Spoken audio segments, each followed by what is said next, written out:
Hello and welcome to the first English Today Business DVD. In our new story, On the Job, you'll meet two young career girls, and with them you'll learn about company life and the language you use in the workplace. In each DVD, there's a program that focuses on job skills and describes modern business strategies that will help you to be successful at work. In this DVD, there are 5 episodes of On the Job, followed by the Business Skills program that looks at brainstorming techniques. Then, we'll look at how to talk about work, how to describe a company, its organisation and its development. Finally, we'll look at how to talk about markets. So, enjoy your viewing. Oof. This report is so boring. Numbers, accounts and statistics. I hate it. I'm an artist. When I was younger, I used to write short stories, novels, poems, and I was good at it. What has happened to my inspiration? What am I doing here? A publishing house. That's where I would like to work. OK, Victoria, stop dreaming. Let's get back to the report. The boss wants it on his desk at 5 this afternoon. Oh, isn't there anything more interesting to do? Like listening to some good music.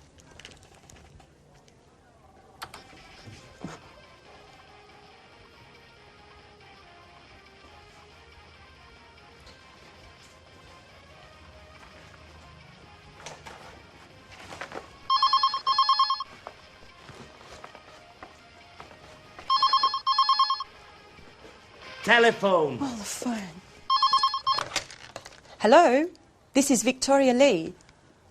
Oh, Lucy, what can I do for you? No, I'm not busy. Well, actually, I am very busy. I have to write a boring report for the boss. Anyway, what is it? Is there a problem? What? Mr. Lewis wants to speak with me. Really? Yes, of course. Put him through. Good morning, Mr. Lewis. It's a pleasure to hear from you. How are you? I'm fine, sir. What can I do for you? Yes, I know the product. It's very interesting, innovative, and the marketing department thinks it has a lot of potential for the international market. What? Me? Really? Thank you, sir. Yes, immediately. Yes, Victoria. Today is your lucky day. Bye-bye, boring report.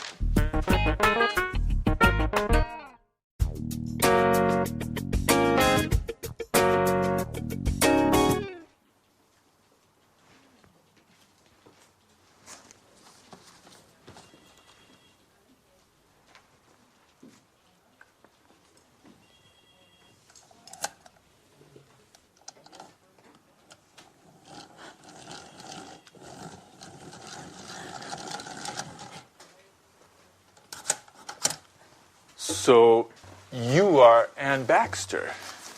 Yes, I am. I'm sorry. Really, I'm so sorry. Nice to meet you. I'm Mr. Stevens. How do you do? I'm so sorry, Mr. Stevens. Anne, please, sit down.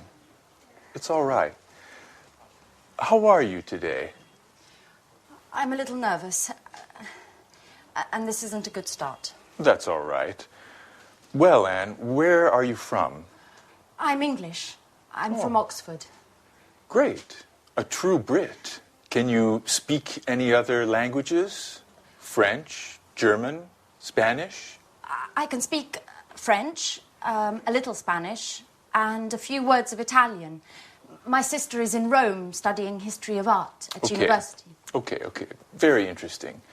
And can you use a computer? The internet? I'm not a genius with the computer, but I can use one. Great, Anne. I have your CV here, and I see you already work here. What do you do exactly? I do this and that. I usually work from home. I have an office in my room with a big desk and 2 chairs. And Fine. That's fine. And do you live alone? No, I share a flat with my Australian friend Alice. And there's a new flatmate now. His name is Jack. He's from New York. He's very nice. That's fine. That's fine. Great, and you're very well prepared. You have a good education, and you're very precise. You're just the person for this internship. Oh, thank you, Mr. Stevens. Thank you so much for this opportunity.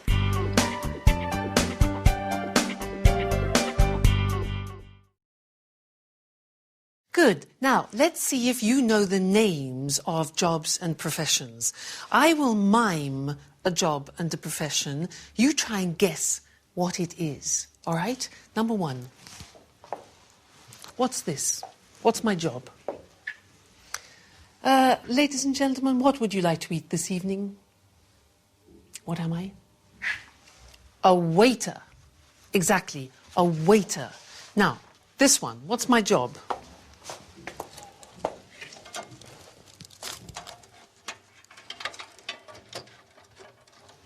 Difficult job. I'm a computer technician. A computer technician. Okay, next one. This one.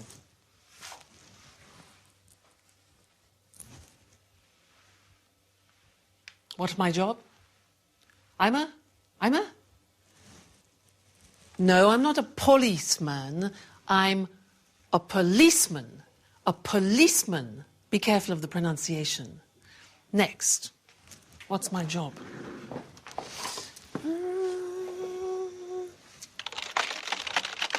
Hello? Hello? Yes, yes, yes. Thank you. What's my job? I'm a difficult one. Secretary. Listen to the pronunciation. I'm a secretary. Next one. Let's see. Here. This one here.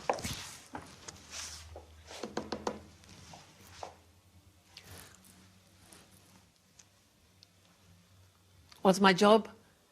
I'm a conductor. I'm a conductor. All right, and this one here.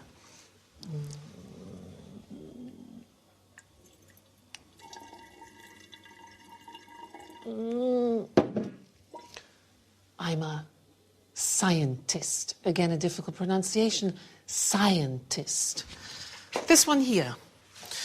That's 78 for the chips, and then 20 for the chicken. That makes... That'll be €79, madam. Thank you.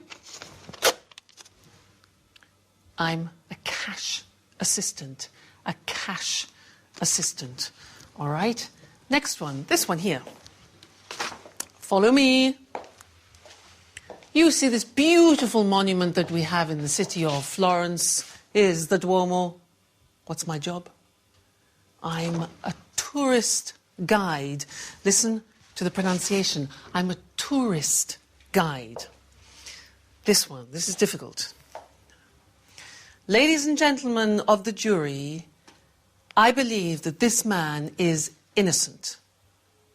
My job? I'm a lawyer. A lawyer. Next, this one.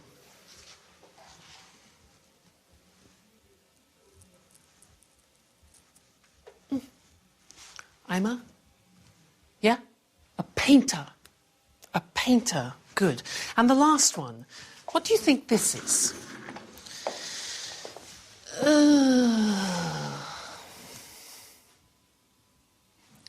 I'm retired. I have no job. I'm retired. So, what's your job? What's your father's job? What's your mother's job? Well, let's look at the screen together and check the spelling and the pronunciation of the jobs we've just looked at. All right, so here's the screen. Good. The question is, what's your job? So, the first one, I'm a waiter. Where does a waiter work? Exactly, in a restaurant. Next one, I'm a computer technician. Where does he work? exactly? In a company. I'm a policeman. Where does a policeman work? In the police headquarters. Headquarters. All right? Next. I'm a secretary. Pronunciation, secretary. Where do I work? In an office. Okay? I'm a conductor. Where do I work? In the theatre. In the theatre. I'm a scientist. I work in a laboratory. A laboratory. Difficult pronunciation. Next. I'm a cash assistant. I work in a supermarket or in a shop. I'm a tourist guide. I work in a tourist centre. I'm a lawyer. I work in a law court. A law court. I'm a painter. I work in a studio. I'm retired. I don't work. I stay at home. Okay? Now, those are some different jobs and professions. Now, let's look at some of the questions that you can ask people about their jobs. Let's look at the screen again. You could ask, for example, do you enjoy, do you like your job? Or you could ask, do you have responsibility in your job? Or what about this? Do you have a good salary? Does your salary reflect your job? Or training, education. Do you attend training courses? Another one, this. Do you have promotion prospects? Promotion prospects. Another one, are the working conditions good? Are the working conditions good, like holidays, for example? Then, do you meet a lot of people? Do you meet a lot of people? And one more, is your job creative? Is your job creative? So those are the questions you can ask in conversation, talking about jobs. Good. Well, that's the end of the first lesson, and I look forward to seeing you in the second. Bye.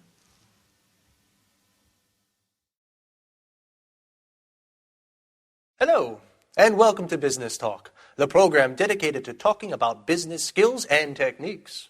Today's programme is all about brainstorming, a very popular conference technique designed to obtain the maximum number of ideas relating to a specific subject. In a bit, Lucy and I will give a short demonstration so you can see what it is all about. But first of all, what does brainstorming mean? And why is it used? Well, people put their ideas together with the aim of finding a solution to a specific problem. Exactly. It's a group activity. All the members suggest ideas, and their contributions then stimulate new ideas. And the first rule is any idea is acceptable. Sometimes it's the most outrageous idea that can help generate a solution to the problem. The ideal number of people for a brainstorming meeting is from 3 to 8. Too many people could get a bit out of hand. Well, even 8 people calling out ideas and making comments could get chaotic, so it's useful to have a facilitator, a person who doesn't contribute but keeps the session on course and records the ideas on a flip chart. And although this is a common technique used in the corporate world, you might be surprised to know that during a brainstorming meeting, all hierarchy and roles disappear. The philosophy behind this strategy is to create a real sense of democracy within the group, so that everyone feels their opinions are valued. Now, there are certain principles to follow so that brainstorming works well. But before we look at these, let's do a little brainstorming so you actually see how it works. OK, now, there are only 2 of us, and there should really be 3 or more people in a brainstorming meeting, but this is just to give you an idea. So listen carefully to the language we use. Let's imagine a situation. Our company needs to increase its production space. A brainstorming meeting has been organized to gather some ideas. Let's start. How about opening a second factory somewhere?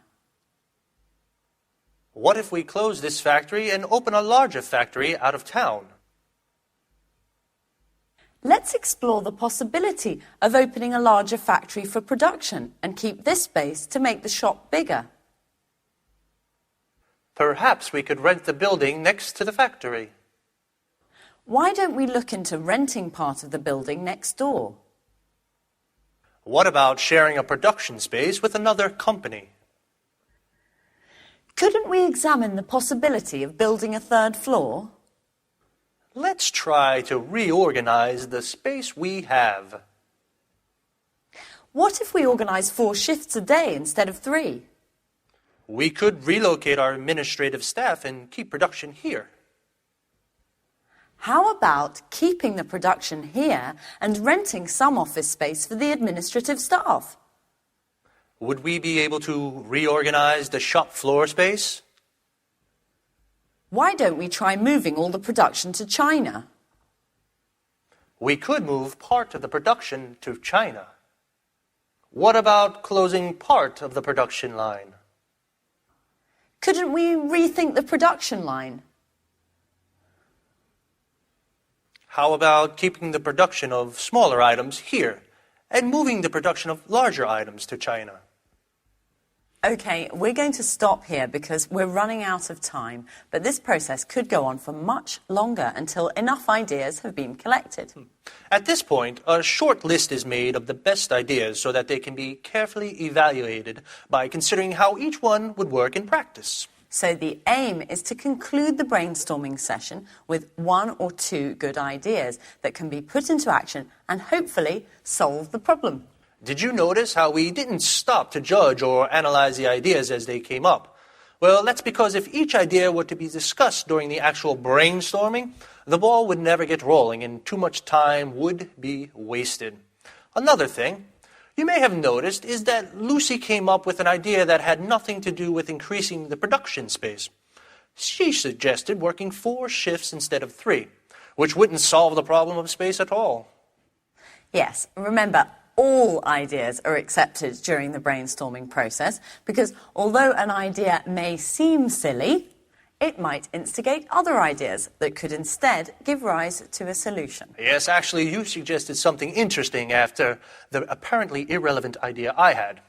Well, I'm afraid our time is up for today. See you soon. Bye-bye. Now, as we said in the programme, the language you use to put forward your ideas during a brainstorming session is really important. So, what kind of language should you use for brainstorming? Clear, well-structured sentences, for example, are essential for this technique to be effective. And don't use any imperatives or rhetorical language. Remember, the aim is to create democracy within the group, and everyone should feel that their ideas are valued. Do you remember how we make suggestions? Let's, how about? These are the expressions we use in a brainstorming session. These expressions open the way to more suggestions and encourage other members to participate. Let's look at some of the structures we used during our brainstorming session. How about opening a second factory? What if we open a larger factory out of town? Perhaps we could rent the building next to the factory. Couldn't we build a third floor? Let's try to reorganize the space we have. Would we be able to reorganize the shop floor space? Why don't we try moving all the production to China? We could move part of the production to China. What about closing part of the production line? Notice how all these suggestions promote group collaboration. Brainstorming is a group activity, so it's important to make everyone feel part of a team. OK, now let's see if you've understood. I'm going to make some suggestions as though I were in a brainstorming meeting. And then we'll see which are tentative suggestions and which aren't. Ready? We could rent another factory. Let's build another floor. I think we should close part of the production line. How about moving production to China? Why don't we try relocating the administrative staff? In my opinion, we should open another factory. Couldn't we reorganize the space we have? So, of these 7 ideas, 2 are not actually suggestions. Which 2? Yes, the 2 that started with I think and in my opinion. It's essential that in brainstorming you don't try to assert your own opinion. What's important is to work as a team. Try to limit the use of I and use we instead. It's not easy when English isn't your first language, and you probably need to practice a couple of times for it to come naturally.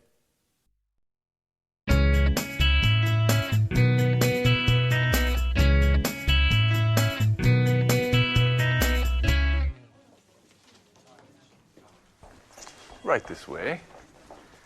Anne, this is Gary. And this is Rachel. Hello. Hi. Pleased to meet you.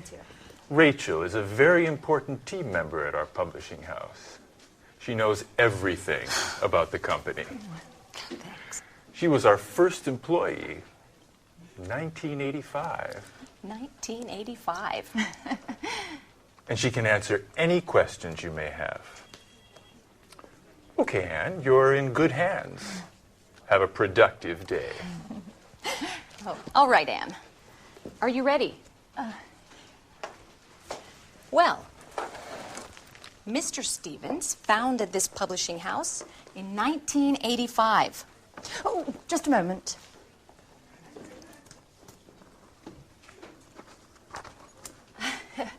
Okay. I'm ready now. Our first product was a children's book. It was very successful and sold more than 3 million copies. We had 20 different translations. Over time, the company changed and diversified, and we have now fiction, cookbooks, and tourist guides. Cookbooks and... I'm sorry, I didn't catch that. Tourist guides. We also have an encyclopedia of history and one of art history. Sometimes we publish economic texts, and our catalog with over 10,000 titles makes us one of the most important publishers in the country. 10,000. We also employ more than 150 people. Is everything clear? Yes, I think so. Okay. As you know, this is Gary. He works in the advertising office, where he develops new client contacts and keeps in touch with our authors. Pleasure to meet you, Anne. It's so nice to have such lovely colleagues in this company. Fine, Anne. Okay. Let's move from theory to action.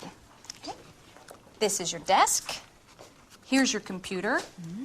You know how to use one, don't you? Yes. As I told Mr. Stevens, I'm not... Okay. No need to waste time. Okay. Over there is the fax and the photocopier. Okay. There's a coffee machine in the hall over there. Mm-hmm. But please, few breaks and keep them short. Do you understand? Yes. Excellent, Anne. Get to it.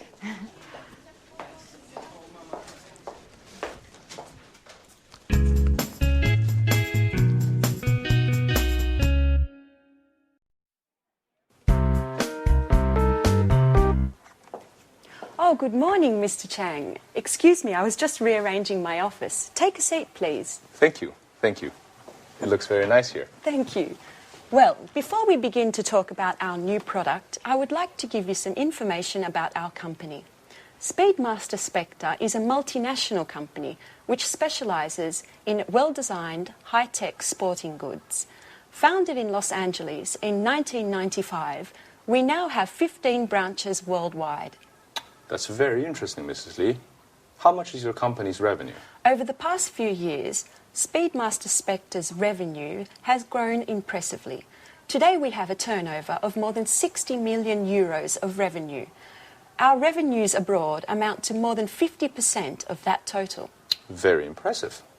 And what are your target markets? We have product lines for men, women and children with gear covering head to toe. Our brand is synonymous with reliability. Speedmaster Spectre is trusted around the world and we are considered one of the leaders in our sector. Great.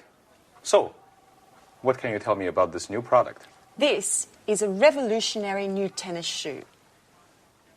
It's extremely durable thanks to our high-quality materials. We're interested in the Southeast Asian market. We believe that these shoes are the right product for that market. And where are they manufactured? Right, that's our strength. We have factories that meet all work standards and regulations in the countries we would like to target. And what is your role, Mrs. Lee? In the past, I was responsible for the Southern European market. Just last week, I took on a new role to test and distribute our products into the Chinese market. It's a very challenging position. That could deliver positive results. Together we can do great things, Mrs. Lee. Well, goodbye, Mrs. Lee. This meeting has been very profitable for both of us. Let's talk soon. Thank you, Mr. Chang. And yes, let's meet again soon. Great. Bye-bye.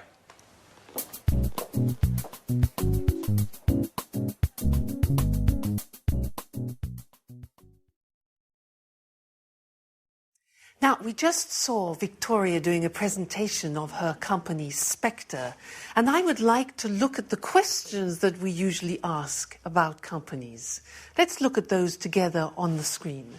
So, the first question we usually ask is about the type of company. We say, what type of company is it?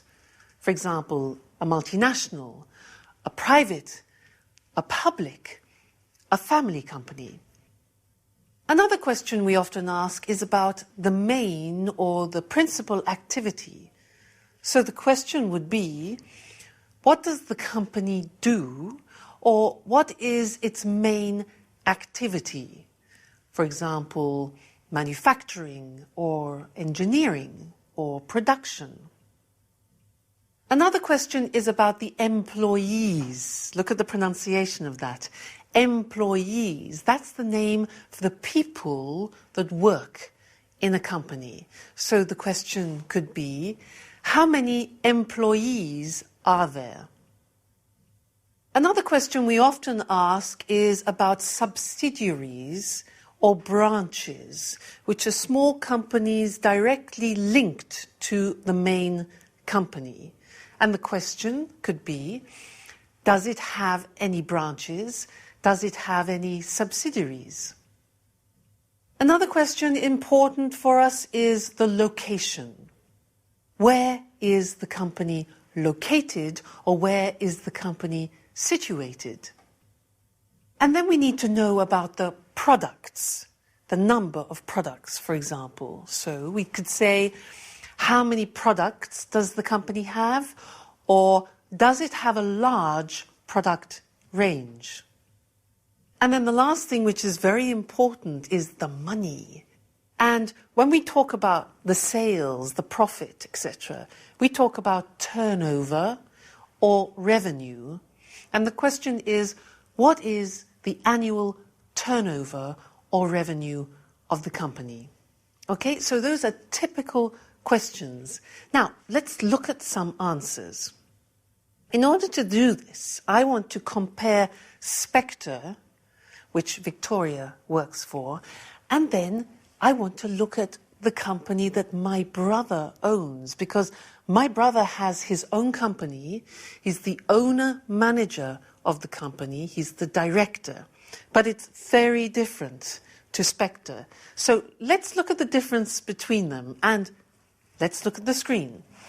Now, if you can see, Spectre is a multinational company. It's a very big company. But My brother's company, which is called Decorate,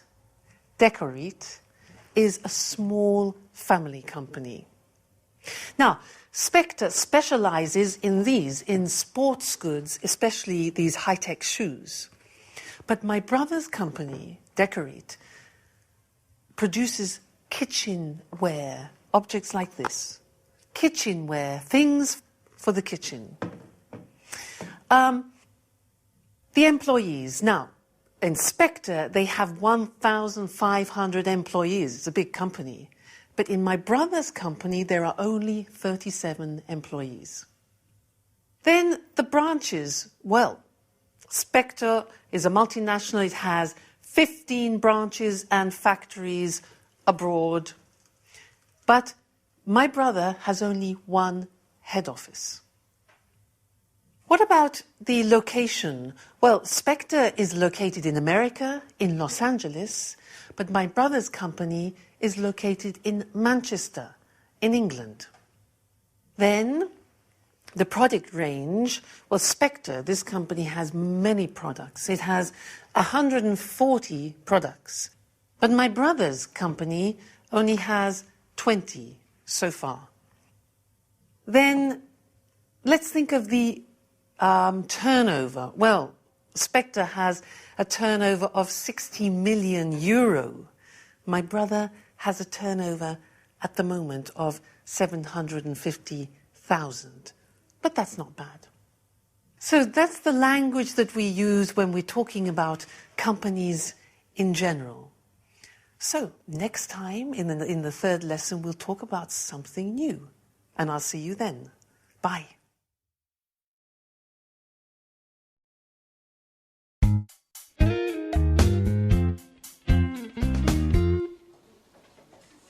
Good morning.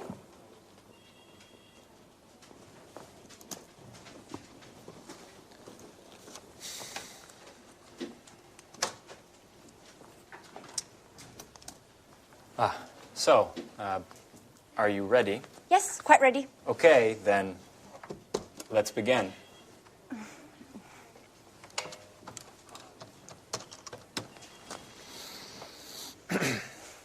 Hello, my name is Gary Reynolds from Pilgrim Publishing. May I speak to Mr. Jones? Mrs. Jones, how are you? And how is that wonderful apple pie of yours? I'm fine, thanks. Certainly, I'll hold. With a wink and a nudge, you can get whatever you want, even imaginary apple pie. This author is too important for us. Right. Hello, Mr. Jones. How are you? I'm fine, thank you. I wanted to know if you are interested in contributing to a new cooking guide that we have to bring out soon. Yes, it's a 6-volume collection of recipes to fit the needs of all tastes, with a detailed photo guide for preparation and cooking techniques. And we have to have the materials by the end of next month. Right. Exactly. Sure. Of course. Yes. Excuse me. Could you hold on for a moment? Anne, that's enough. Stop now. I can't concentrate. Oh, sorry, Gary. Sorry. Yes. As I said earlier, if you accept, I can send you a copy of the contract that you should sign and return. No, I'm sorry. We can't wait until next Tuesday. Well, I'll have to check with my boss. I need to ask Mr. Stevens if we can organize a meeting for next week. In the meantime, do you need any prep materials? No problem at all. I can send you an email immediately. Okay, goodbye. It was a pleasure speaking to you.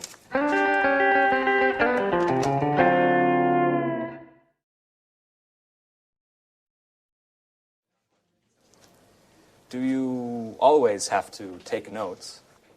Yes, I do. I have to learn as much as I can, and there's so much to learn. I study my notes every evening. What a model colleague. You're so serious, so diligent, and an absolute nut about cleaning. Truly an asset to this company. You're making fun of me. No, of course not. It's such a shame. Such beautiful eyes shouldn't only read all the time. Come on, Gary, stop it. Let's get back to work. Okay. I mustn't pay you any compliments then. So, Ms. Baxter, can you give me the notes from my conversation with Mr. Jones? Okay. So, you said to Mr. Jones that... Oh, I have to start from the beginning, right? Anne, calm down. It's not an exam. I know what we should do. You should try a telephone call. Me? Oh, no. No, I'm not ready yet. Sure you are. It's not that difficult. Okay. Here, Who do we have to call next? try to call Mr. Clifford. All right.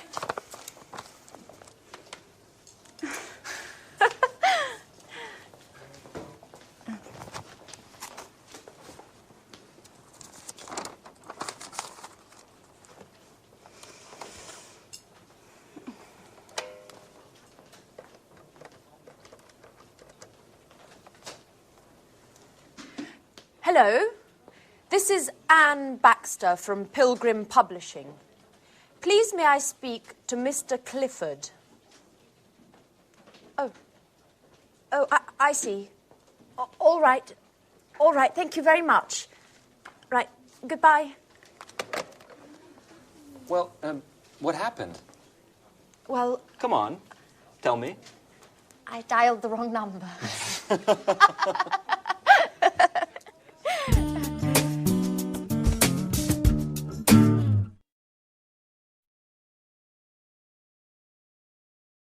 Good. Now, let's look at company organization. As I said before, companies are usually divided into departments. So let's look at some different departments in a large organization. For example, you can have human resources. Now, human resources is usually personnel, it's training. Training is like education, and it's wages and salaries. Human resources. Another department is finance. Now, in finance, you usually have the areas of purchasing, which is buying things, also customer accounts and other financial services. The next department is production. Now, in this particular department, you have producing the goods, you check the quality, you do the packaging, and you distribute the goods to customers. That's production. And the last one we're going to look at is marketing. And in marketing, you advertise the product and you organize sales. So, here they are: human resources, finance, production, and marketing. Now it's your turn. I am going to describe some activities in these departments, and you must decide which of the department the activity is in, okay? I'll give you an example. For example, which department recruits staff? Recruits, that's a difficult verb, takes on staff. Which one?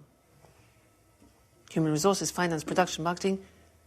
Exactly, human resources. Now, you go. Which department creates an image? Marketing. Good. Next one. Which department manufactures and produces the goods? Oh, it's easy. Production. All right.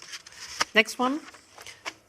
Which department, very important, pays salaries? Salaries.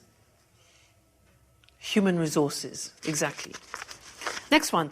Which of these departments packs the goods in boxes and in crates? Which packs the goods? Packaging.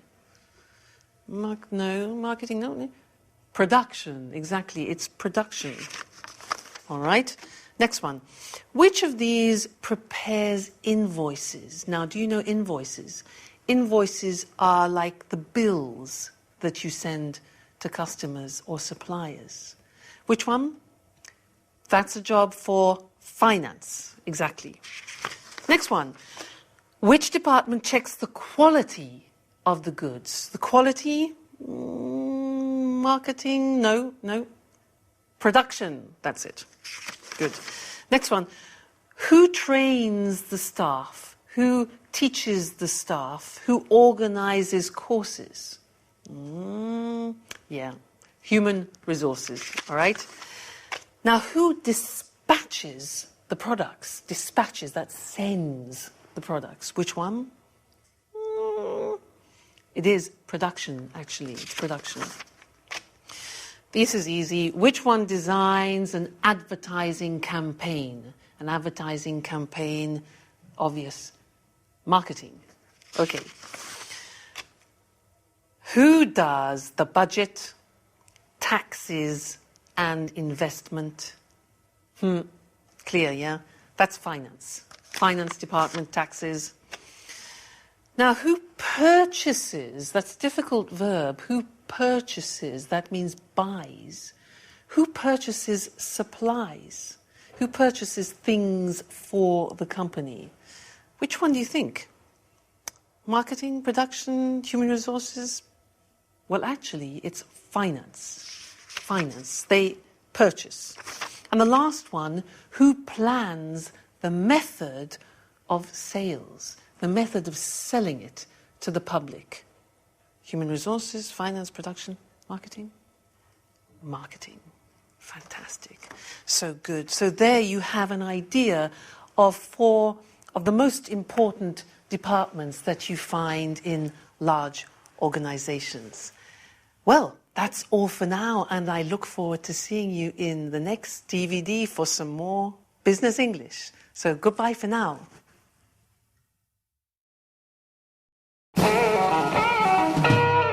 So, Mr. Stevens, may I begin to explain our typographic services? Just a moment, Mr. Richardson. I'm still waiting for our new intern. She has a lot to learn, and I think our meeting would be very useful for her. Good morning. I'm sorry I'm late, Mr. Stevens. Never mind, Anne. Anne, this is Mr. Richardson. How do you do? Good morning. Anne, I see you've had your hair done. Very nice. Oh, thank you, Mr. Stevens. It looks like you were out late last night. I hope you had fun. Were you at a party or perhaps a club? Oh, no. I was at home. Actually, it was quite a difficult night. Anyway, I don't want to bore you with my personal problems. Right. So, Mr. Richardson, tell us about your typographical services then. Founded by Charles Emerson, Montex has been active in the typographic market since 1985. From the beginning, we have been known for our innovation and high-quality products. Mr. Emerson's children, John and Lucy, have continued the tradition by improving and enlarging the family business. The first Montex office was located in Russell Street. Oh, Russell Street! That's where the flower market is. I went there just the other day and bought 2 beautiful yellow orchids. I'm sorry. I'm sorry, Mr. Richardson. I didn't mean to interrupt you. As I was saying, over the years and following changes in the market, our company has diversified and extended its line of products. We've purchased the latest technology, offering our customers the best package available on the market today. In 2000, we moved to a larger office space in order to improve production. Our new headquarters are located in Rodney Road, And we have approximately 55,000 square metres at our disposal. Well, that's a huge space. Yes, that's right. It's very big. Anyway, our first success was with brochures, marketing flyers, pamphlets and company catalogues. We also provided business cards and general printing services. Over time, we moved into book publishing as digital technology and expansions in the market gave us the skills to enter the market. Currently, we're equipped to provide highest quality publishing at an extremely competitive price. Our current capacity is more than 100 million pages per year.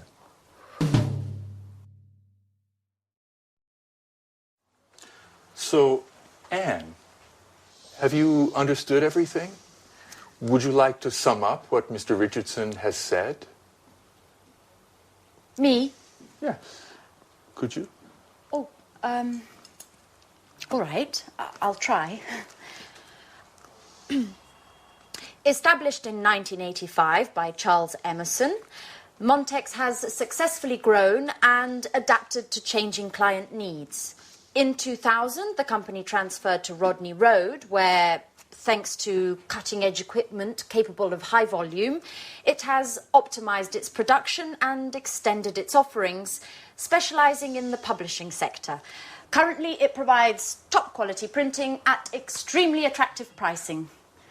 Well done, Anne. You have a great ability to summarize. You know, Mr. Richardson, we aren't very pleased with our current typographers. They don't meet deadlines. Professionalism, efficiency and punctuality are the keys to our success. Do you know that in just a few years the number of Montex clients has grown by 100%? And what sort of printing do you principally use? Digital printing and offset printing in the case of high-density needs. What? Offset printing? Young lady, you work for a publishing house and you don't know what offset printing is? No, sir. I'm afraid I don't. Is it important? And offset printing is the classic way in which a graphic project done on a computer is converted to the final printed page. I get it. I get it. Well, it is important. It's extremely important. What an idiot I must seem. I basically told you I have no technological know-how. You know, Mr. Stevens, I am studying the editor's manual that you gave me, but I haven't got to the letter O yet.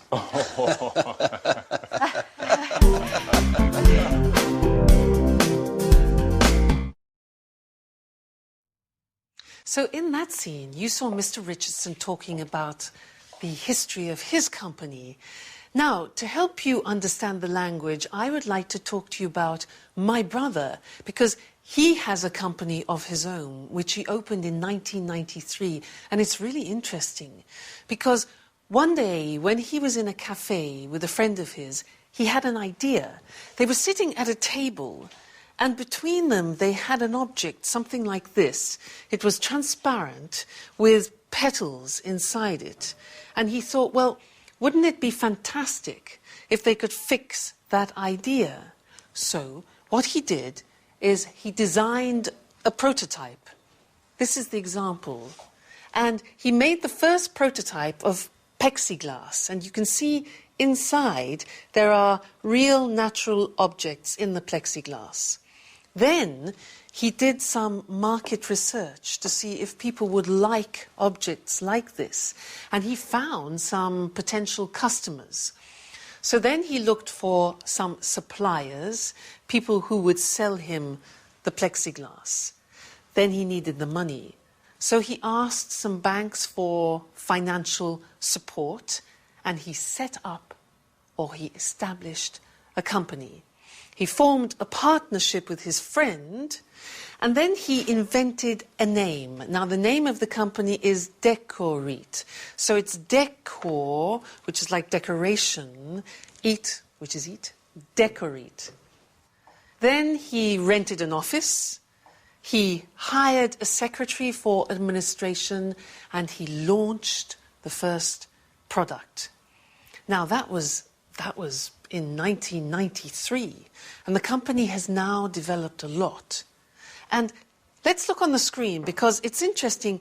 When you talk about company history, you use the simple past tense. But when you talk about how a company develops, we move into the present perfect. Now, let's look at the screen and see how my brother's company has developed. Well, the company has grown. It has expanded. And the sales has increased a lot. Sales have increased a lot. Now, they needed more people, so they have taken on new staff. Probably about 7 or 8 new people. Then equipment. They have purchased new equipment because there's more production. Then the product range has developed. It has diversified, so you have more types of product than before. This was the prototype, and these are other examples. This plate here is another example of the products they have developed. So, product range has developed. Then the client base, well, they have increased now, and they have more distributors. That's good. The market now has extended from England to the whole of Europe. And as you see, investment, they have invested more in advertising and promoting the products. Then they've moved to bigger offices, the premises are much larger, and they have opened a subsidiary in France. So the company is doing really well. So that's some of the language to talk about company history and how a company expands. Good. That's the lesson for now, and I look forward to seeing you in the next one. Bye.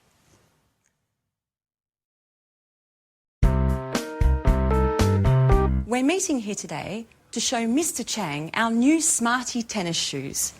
These innovative shoes are made of high-quality materials and are perfect for the Southeast Asian market, which, as we all know, is expanding rapidly.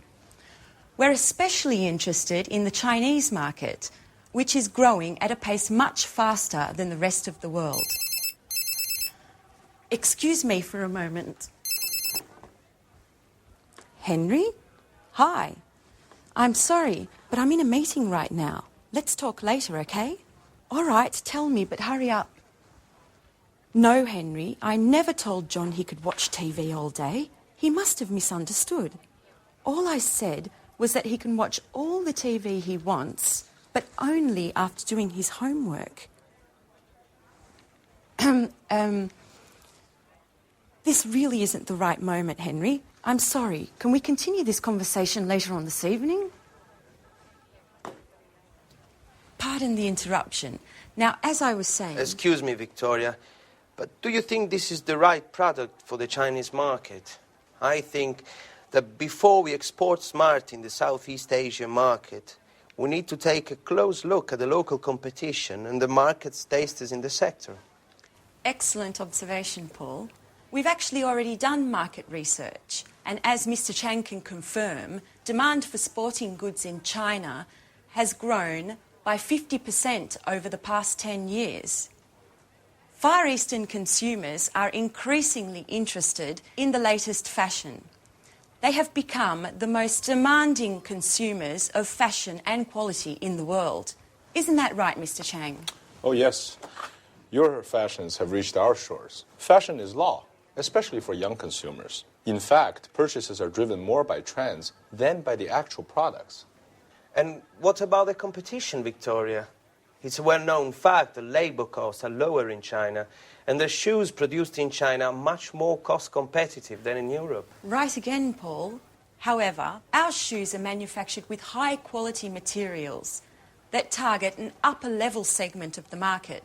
This market segment is quite happy to spend more on products that are well-equipped, last longer, and are of a higher quality. Do you have any data on how Smarty sales are going in Europe and in the States? Yes. Our marketing department sent me the latest report just this morning, and I'm happy to say it's very encouraging. Smarty has become one of our most successful products of the last few years. Demand is growing exponentially, and the satisfaction level of these shoes is much higher than that of similar shoes produced by other companies. In fact, Smarty shoes are considered one of the most durable, the most functional, and, most importantly, the most popular amongst the youth market. And what about the distribution? It's a very important aspect that we shouldn't underestimate. Yes, Mr. Chang is here to help clarify this issue for us.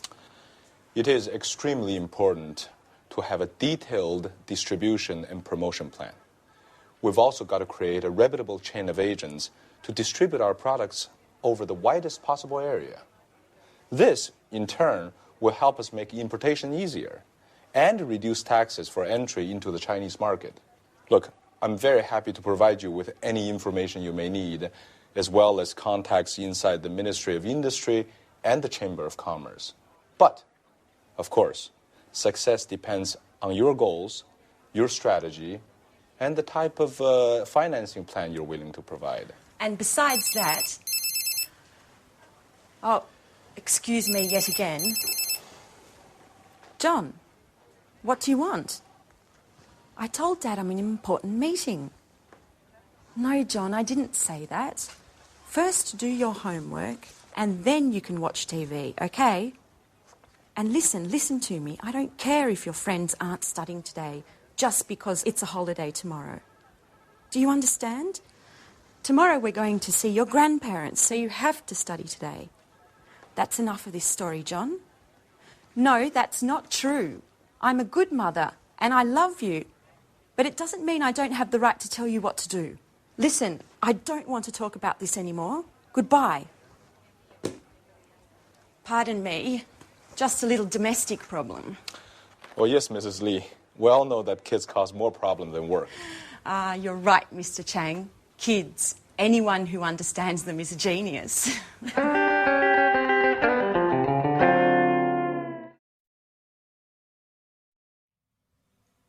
So in that scene, there were some examples of the language we use when we talk about markets. To help us understand that language more, let's go to the computer and see it. So, if a company wants to go into a new market, we talk about it as entering a market or even penetrating a market. Now, if a market has been there for a while, we say that the market is established or it's well established. But often, markets change. If they improve, we talk about the market situation growing or increasing.